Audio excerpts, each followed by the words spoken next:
గత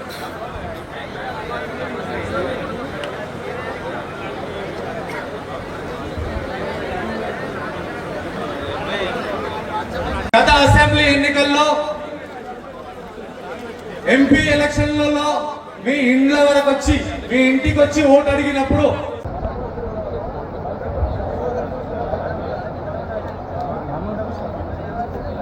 సెక్రటరీ శైలజ రామయ్య గారు, అలాగే పద్మశాలి సంఘం అధ్యక్షుడు కుమార్దాస్ బాలయ్య గారు, మా మండల అధ్యక్షురాలు, ఇక్కడికి విచ్చేసిన చేనేత సోదరులందరికీ కూడా పేరు పేరున నమస్కారం. యువకుడు అయినటువంటి ఉత్సాహవంతుడు శ్యామల కిరణ్ కుమార్ రెడ్డి గారు, అలాగే మన ఇంటి మనిషిలాగా మన మధ్య ఉంటూ పిలిస్తే ప్లీజ్ డిపార్ట్మెంట్ వారు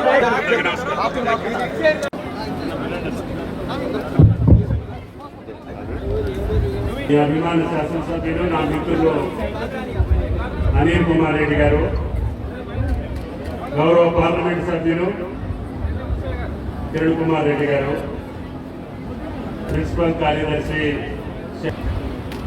ముఖ్యంగా బ్యాంక్ ప్రారంభోత్సవ సందర్భంగా రమేష్ గారు ఎట్టి పరిస్థితుల్లో మీరు బ్యాంక్ ఓపెన్ చేయాలని చెప్పి చాలా నిండుగా ఎమ్మెల్యే గారి మీద ఒత్తిడి. ఎమ్మెల్యే గారు కూడా చాలా సందర్భాల్లో ప్రోగ్రాం పెట్టుకున్నాం, కానీ వివిధ కారణాలతో ఆలస్యమైంది. ఈరోజు తప్పనిసరిగా వస్తామని చెప్పాం.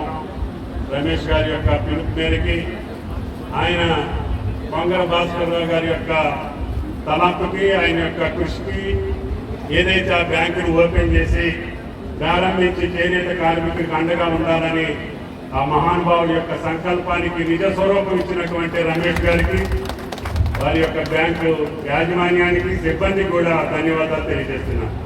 ఎందుకంటే 6.5 లక్షలతో ప్రారంభించబడ్డటువంటి కోఆపరేటివ్ అర్బన్ బ్యాంకు పోచంపల్లి ఈనాడు 400 పైసలకు కోట్లతోటి ఈరోజు సుమారు 1,00,000 మంది సభ్యులతోటి విరాజిల్లుతుంది. అది ఇంకా 11 బ్రాంచులు ఈ సంవత్సరం ఓపెన్ చేస్తామని చెప్పి రమేష్ గారు చెప్పారు. అది చేనేత కార్మికులు ఉన్నటువంటి మొత్తం తెలంగాణ ప్రాంతానికి విస్తరించాలని, అది ఆడికి అండగా ఉండాలని రమేష్ గారు యాజమాన్యం యొక్క కృషి, భాస్కరరావు గారి యొక్క తలంపుకి తలమానికంగా ఉండాలని చెప్పి ఆ బ్యాంకుని ఆశీర్వదిస్తున్నాం.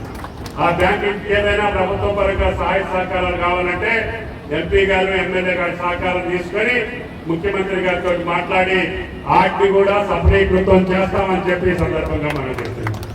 ఎట్లాగో పోచంపల్లికి వచ్చాము. మా మహానుభావుడు ఆచార్య వినోబా భావే నడాయినటువంటి పుణ్య దేశానికి, అదేవిధంగా రామానంద తీర్థ విశ్వవిద్యాలయం ఉన్నటువంటి ప్రాంతం, ఈ దేశానికే కాదు ప్రపంచానికి పోచంపల్లి అంటే ఒక యునెస్కో గుర్తింపు తెచ్చినటువంటి ఒక మహా కార్యక్రమం. ఈ పుణ్యభూమిలో చేనేత కార్మికులను కలవాలి, వారి యొక్క విజ్ఞప్తి వినాలి. దీనికి సంబంధించినటువంటి కార్యదర్శి గారు కూడా ఉంటే, ఆమె గారికి సుదీర్ఘ అనుభవం ఈ శాఖలో ఉంది కాబట్టి ముఖ్యమంత్రి గారిని అడిగి ఆ స్కీములు సజావుగా నడవాలన్నా, ఆ కార్యక్రమంలో చేనేత వర్గాలు సుఖ సంతోషాలతో ఉండాలన్నా శైలజ గారిని మళ్ళీ ఈ శాఖకు ఇవ్వమని చెప్పి అడిగాం.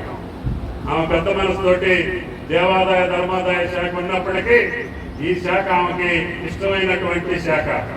ఆమె అనేక పథకాలను ప్రారంభించి ఎన్నికల ముందు కొన్ని నడపడానికి ప్రయత్నం చేశారు, కానీ ఆ ప్రభుత్వంలో పూర్తి సహాయ సహకారం అందలేదు. కాబట్టి ఆమె గారిని పెడితే ఆ పథకాలన్నీ కూడా చేనేత వాళ్ళకి అందుతాయని చెప్పి సదుద్దేశంతో ముఖ్యమంత్రి గారు మళ్ళీ ప్రిన్సిపల్ కార్యదర్శిగా ఆమె గారిని ఇచ్చారు. అదేవిధంగా మన ఎంపీ గారు ఉన్నారు. ఈ యొక్క జౌళి చేనేత కన్సల్టింగ్ కంపెనీలో కేంద్రంలో ఆయన సభ్యుడు. మన అదృష్టం ఈ గట్టకే ఎంపీ అయినటువంటి కిరణ్ కుమార్ రెడ్డి గారే ఈ శాఖకు సంబంధించినటువంటి కన్సల్టెన్సీలో ఉన్నారు. కాబట్టి మా మేడం గారిని కూడా అడుగుతున్నా, మనకి కేంద్రం నుంచి మనకి ఏం కావాలి, ఏం తెచ్చుకోగలుగుతామో, ఏ రకమైనటువంటి ఉపయోగాలు చేయగలుగుతామో మీరు ఆలోచించి తప్పకుండా అవసరమైతే ఆ శాఖ మంత్రి గారి దగ్గరికి ఎంపీ గారి ద్వారా వెళ్ళి చేనేత కార్మికులకు కావాల్సినటువంటి సకల సౌకర్యాలు కేంద్ర ప్రభుత్వం ఇవ్వాల్సినవి, అదేవిధంగా మనం చేయాల్సిన డిమాండ్ అన్ని ఇప్పుడు రమేష్ గారి విజ్ఞాపన పత్రంలో ఏదైతే పెట్టారో వాటన్నిటి కూడా రమేష్ గారిని కూడా తీసుకెళ్లి కేంద్ర ప్రభుత్వం మీద ఒత్తిడి తీసుకొస్తామని చెప్పి కూడా ఈ సందర్భంగా మనం చేస్తున్నాం. రాష్ట్ర ప్రభుత్వం పక్షాన ఈ యొక్క శాఖకి బడ్జెట్ కేవలం 250 కోట్లు. కానీ మనసున్నటువంటి ముఖ్యమంత్రి, ఈ శాఖ పట్ల అభిమానం ఉన్నటువంటి ముఖ్యమంత్రి, మీ శాసనసభ్యులు, ఎంపీ, ఇక్కడ ప్రజాప్రతినిధులు, మీ యొక్క సంఘ నాయకులు అందరూ పదే పదే ప్రభుత్వం మీద ఒత్తిడి తీసుకొచ్చారు. అయ్యా మా బాకీలు ఎంత ఉన్నాయి, మా థ్రిఫ్ట్ లో ఎంత ఆగిపోయింది, మా భరోసాలో ఎంత ఆగిపోయింది, మా యొక్క కార్యక్రమాలన్నీ కూడా గత ప్రభుత్వంలో పెండింగ్ ఉన్నాయి, వాటన్నిటినీ రిలీజ్ చేయాలంటే మేడం గారు ఫైల్ పట్టుకొని ఫైనాన్స్ సెక్రటరీ దగ్గరికి తిరిగి ఇప్పటికి సుమారు 1000 కోట్లు ఈ ఒక్క సంవత్సరంలోనే శాంక్షన్ చేసినటువంటి ప్రభుత్వం రేవంత్ రెడ్డి గారి ప్రభుత్వం అని చెప్పి ఈ సందర్భంగా మనం చేస్తున్నాం. కాబట్టి దయచేసి రైతానికి ఎంత ఇంపార్టెన్స్ ఉందో నేతలకు కూడా అంతకంటే ఎక్కువ ఇంపార్టెన్స్ ఇచ్చి ఈ రాష్ట్రం వీళ్ళిద్దరి గౌరవం మీద, వీళ్ళిద్దరి కష్టం మీద, వీళ్ళిద్దరి యొక్క త్యాగం మీద, పునాదుల మీద కాంగ్రెస్ పార్టీ ప్రభుత్వం అధికారంలోకి వచ్చింది. అందుకని ముఖ్యమంత్రి గారు అన్న ఈ రెండు కళ్ళు మనకి ఎంత కష్టమైనా, ఎన్ని ఇబ్బందులున్నా, నాకు ఆర్థికపరమైన వెసులుబాటు లేకపోయినా ఈ 2 శాఖల్ని మీరు కంటికి అక్కడ కాపాడాలని చెప్పి బాధ్యతలు అప్పచెప్పారు. కాబట్టి అందుకనే ఇప్పుడు రైతన్నలకి సుమారు ఈ ఒక్క సంవత్సరంలోనే 35,000 కోట్లు నేరుగా ఖాతాలో పంపించాం. ఇంకొక 10,000 కోట్ల రూపాయలు ఇవ్వాల్సినటువంటి అవసరం ఉంది. నేతన్నలు కూడా రైతన్నలకి మీరు రుణమాఫీ చేశారు, మాకు చేయరా అని చెప్పి ఆ మహానుభావుడు లక్ష్మణ్ బాపూజీ గారి జన్మదిన సందర్భంగా ఆ రోజు ముఖ్యమంత్రి గారు వేదిక మీదనే 33 కోట్లు రిలీజ్ చేశారు. మేడం గారిని అది త్వరితగతంగా వాళ్ళ ఖాతాల్లోకి పోయేటట్టుగా ఏర్పాటు చేయమని చెప్పి కార్యదర్శి గారిని కోరుతా ఉన్నాం. ముఖ్యమంత్రి గారు ఏదైతే చెప్పారో, ఇందాక పెద్దలు చెప్పారు, IIHT కూడా ఈ ప్రాంతంలో ఉంటే ఈ పుణ్యభూమిలో దానికి సార్థకత ఉంటుంది. తప్పకుండా మా ప్రతిపాదన కూడా అదే. ఇక్కడ ఉన్నటువంటి ఆ పార్కులు కూడా ఎమ్మెల్యే గారు, ఎంపీ గారు, కార్యదర్శి గారు పరిశీలించి అక్కడ రామానంద తీర్థాలనా లేకపోతే పార్కులోనా ఇందాక చెప్పినటువంటి అంశాలన్నింటినీ కూడా పోచంపల్లి కేంద్రీకృతంగా ఉండాలి. చేనేత అంటేనే పోచంపల్లి, దానికి ఆ మహానుభావుడు లక్ష్మణ్ బాపూజీ గారి పేరు కూడా ముఖ్యమంత్రి గారు డిసైడ్ చేశారని చెప్పి మీకు ఈ సందర్భంగా మనం చేస్తున్నాం. కాబట్టి ఆ మహానుభావుడు ఈ వర్గం కోసం, ఈ జాతి కోసం, తెలంగాణ కోసం పోరాడినటువంటి ధీరోదాత్తమైనటువంటి బాపూజీ గారి పేరు మీద ఆ యొక్క టెక్నాలజీ యూనివర్సిటీని ఇక్కడే స్థాపిస్తే ముఖ్యమంత్రి గారికి రిప్రజెంట్ చేసి మీ ముగ్గురు అవసరమైతే రమేష్ గారి ప్రాంత పెద్దలను కూడా తీసుకెళ్లి ముఖ్యమంత్రి గారితో సంప్రదించి అది పోచంపల్లికి వస్తేనే ఆ యొక్క ఇన్స్టిట్యూషన్ కి గౌరవం ఉంటుంది, మర్యాద ఉంటుంది, తప్పకుండా ఇక్కడ ఏర్పాటు చేసే ప్రయత్నం చేస్తామని చెప్పి ఈ సందర్భంగా మనం చేస్తున్నాం. అదేవిధంగా ఇంకా ప్రధాన సమస్యలు కొన్ని రమేష్ గారు మాకు దృష్టిలో పెట్టారు. అవి కొన్ని క్యాబినెట్ లో డిస్కషన్ చేయాలి, కొన్ని ముఖ్యమంత్రి గారితో ఒప్పించుకోవాలి.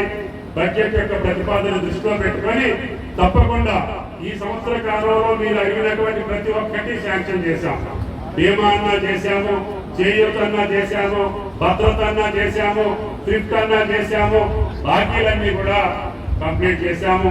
రుణమాఫీ కూడా మీరు ఎప్పుడు ఇస్తే అప్పుడు మీ అకౌంట్ లో జమ చేస్తామని చెప్పి కూడా మీకు ఈ సందర్భంగా మనం చేస్తున్నాం. కాబట్టి కష్టాల్లో ఉన్న ప్రభుత్వం, గత ప్రభుత్వం చేసినటువంటి అనాలోచిత నిర్ణయాలకి అప్పులు పాలైన నెలకి 6,500 కోట్లు వడ్డీ అసలు కడుతున్న రేవంత్ రెడ్డి గారి గుండె ధైర్యంతో ఈ యొక్క కాంగ్రెస్ ప్రభుత్వం తెచ్చినటువంటి ప్రజలకి మనం మేలు చేయాలి, మనం అనుకున్నటువంటి అన్ని కూడా మనం ఏ రకమైన పూర్తి చేయాలనే తలపతోటి ముందుకెళ్తున్నాం. మొదటి సంవత్సరంలో కొన్ని ఆర్థికపరమైన ఇబ్బందులున్నా ఇప్పుడే కుదుటపడుతున్నాయి. తప్పకుండా ఎవరికి ఏ మాట ఇచ్చామో ఆ మాట నిలుపుకోవడానికి ముఖ్యమంత్రి గారు ప్రయత్నం చేస్తున్నారు.